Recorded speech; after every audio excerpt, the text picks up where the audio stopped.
hello ఇప్పుడే టీవీలో చూసిన ఆక్సిజన్ బుడ్ల రేట్లు పెరుగుతున్నాయంట పోయో 4 పట్టుకరాన్రి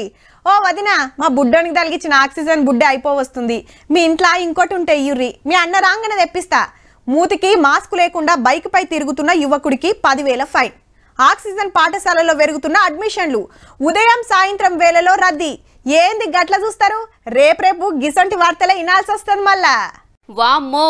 ఏంది కథ గాలి వీల్సకుంటే బతుకమని తెలుసు పీలిస్తే సచ్చే కాలం వచ్చే దేశంలో దినాం కాలం చేసేటోళ్ళ దాంట్లో 107 గలీజ్ గాలి వల్లేనంటే ఎంత డేంజర్ ఉందో సుడురిగా ఢిల్లీలో 11,000 మంది ప్రాణాలు మింగి పడైతుందట మన హైదరాబాద్ లో ఏమన్నా తక్కువనా కాలం చేసిన 100 మందిలా 5 గిసొంటి గాలి చేయబట్టినట మేం కాదు లాన్సెట్ అనే సంఘపోళ్లు దేశంలో గాలి ఖరాబైన 10 పట్టణాలు ఢిల్లీ హైదరాబాద్ బొంబాయి మద్రాస్ కలకత్తా బెంగళూరు అహ్మదాబాద్ పూణే సిమ్లా వారణాసిల ఎంక్వైరీ చేసి చెప్పిన ముచ్చట అంత మన పుణ్యమే మరి ఆడాడన్న కానొచ్చే చెట్లు గుట్టలు పొతం పెట్టుడు అంతరాల మీద అంతరాల బంగ్లాలు గట్టుడు బండ్ల పొగేమన్నా తక్కువనా దినామింత బండ్లు కార్లు వెరుగుడే గాని తగ్గుడన్న ముచ్చటే లేదాయే ఇక ఢిల్లీలోనైతే బడులు బంద్ పెట్టి సరిబేసి పద్ధతిలో బండ్లు రోడ్డెక్కించి పంటలు కాలబెట్టద్దు ఇండ్లు కట్టద్దని ఎంత గొట్టు రూల్స్ పెట్టినా ఫాయిదా లేకుంటుంది ఇప్పటికే మన ఆఫ్సు 9 ఏళ్లు తగ్గిందిరా నాయనా అంటే ఈ గాలి పుణ్యాన ఇంకింత తగ్గే కథ కాబట్టే